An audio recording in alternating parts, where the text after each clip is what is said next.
Dans une volonté manifeste d'éclairer l'opinion et de dissiper toute confusion sur le véritable attribution de la maison civile chef de l'État au Kasaï-Oriental, le coordonnateur provincial, Omer Kizito, a levé le voile ce mercredi 13 août 2025 au siège de cette institution devant la presse locale. Il a rappelé avec précision que la maison civile chef de l'État, Félix-Antoine Tshisekedi Tshilombo, ne constitue pas une instance de résolution des litiges politiques, syndicaux ou commerciaux, mais qu'elle est plutôt chargée de suivi des projets de développement initiés par le président de la République et la gestion de tout ce qui est totalement privé au commandant suprême. La maison civile du chef de l'État fait partie de l'administration du président de la République, puisqu'au niveau de la présidence, nous avons d'abord l'administration de la présidence qui gère tous les programmes, toutes les activités au niveau de la présidence. Nous avons la maison militaire qui assure la sécurité du chef de l'État et la maison civile qui assure la vie privée du président de la République. La première mission de la maison civile, c'est de pouvoir gérer les questions de la vie privée du chef de l'État. Gérer les questions de la vie privée du chef de l'État, ça c'est la première mission.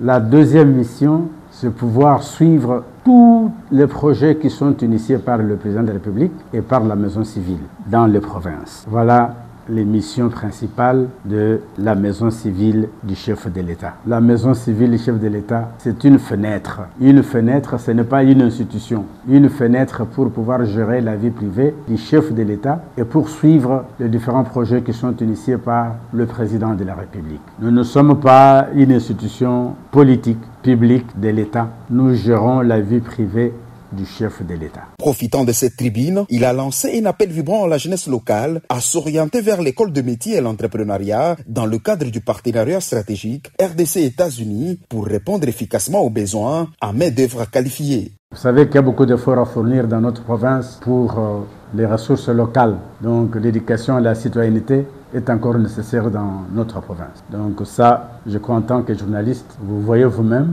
et les ressources ne sont pas assez importantes. Les ressources sont à rechercher, mais quand nous avons déjà les humains, tout se passera sans problème. Et nous sommes très sûrs que dans les jours à venir, nous ne manquerons pas à exécuter beaucoup d'activités dans notre province avec le deal américain qui est annoncé. Voilà. Et maintenant, nous demandons surtout à la jeunesse, vous en tant qu'animateurs, nous devons sensibiliser nos jeunes à se faire former. Se faire former, ce n'est pas seulement faire de l'université. Donc apprendre un métier. Donc la menuiserie, la maçonnerie, l'agriculture durable, l'élevage, la mécanique, l'informatique, la logistique. Puisque quand il y aura maintenant beaucoup de projets ici, on manquera de personnes à recruter. Donc alors vous verrez, on va maintenant recruter dans d'autres provinces, puisque là il y a des compétences. C'est pourquoi il faut maintenant sensibiliser nos jeunes de pouvoir se donner à la formation professionnelle.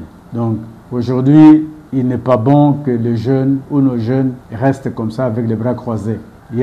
Doivent se lancer dans l'entrepreneuriat. Donc nous invitons les jeunes à ne pas croiser les bras, puisqu'on peut être plus et valoir plus lorsqu'on fait un retour à la terre. Omer Kizito a également insisté sur la nécessité de développer une culture de salubrité publique, appelant à l'installation des poubelles domestiques et urbaines pour préserver les nouvelles infrastructures.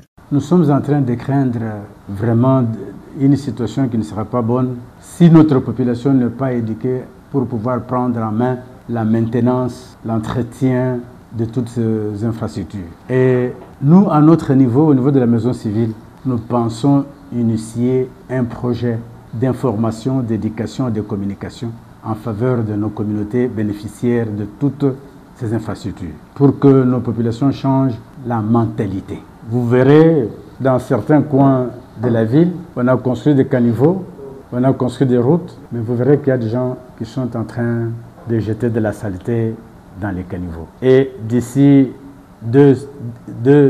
5 ans, les caniveaux seront remplis. Donc ça, c'est un message qui doit être véhiculé par les chefs de rue, les chefs de quartier, les bourgmestres, et partout les infrastructures sont construites en milieu rural. Puisque sinon, nous risquons de revenir à la case du départ. Nous devons changer notre mentalité. Ne pas jeter du papier n'importe où, ou manger de la banane, vous jetez dans les caniveaux, des choses comme ça. Et aussi, il y va aussi de notre hygiène. La ville de Mbujimayi, nous devons collaborer avec le maire de la ville, le bourgmestre, pour que nous puissions mettre sur pied un grand programme d'assainissement et de gestion des immondices que nous remarquons sur la voie publique, dans nos marchés etc. Il y a beaucoup de projets à réaliser en Mbuji-Mayi. Il a conclu en évoquant plusieurs projets présidentiels en cours de suivi, rassurant qu'ils seront finalisés et inaugurés dans le délai. Je vous ai dit que tous les projets en souffrance seront relancés incessamment. Il y a eu une séance de travail entre l'exécutif provincial et l'institution publique qui finance ce projet, puisqu'on est dans le cadre de partenariat public-privé. C'est-à-dire que le privé engage les dépenses et le public rembourse les dépenses et on continue la réalisation du projet. Donc, les informations que moi j'ai reçues prouvent que les travaux de tous les projets en souffrance seront relancés incessamment. Je crois qu'il y a des projets qui sont maintenant initiés pour que la population puisse se retrouver. Donc la population d'abord satisfaire les besoins fondamentaux, les besoins primaires.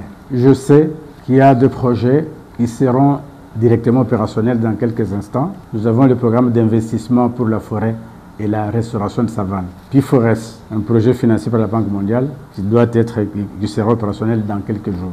Nous avons le projet intégré de la RED+, pour le Kasaï-Oriental Lomami, qui sera opérationnel dans quelques jours. Nous avons le programme de transformation agricole, qui est un projet du Fonds social de la République, qui sera aussi opérationnel dans quelques jours. Il y a beaucoup d'initiatives et je crois que c'est l'exécutif provincial qui pourra annoncer ces différentes initiatives. Donc nous, en tant que maison civile, nous ne gérons pas la province, nous ne gérons pas l'administration du chef de l'État. Nous sommes une petite fenêtre pour gérer la vie privée du chef de l'État. C'est par un exercice de questions-réponses que cette activité riche en informations a pris fin.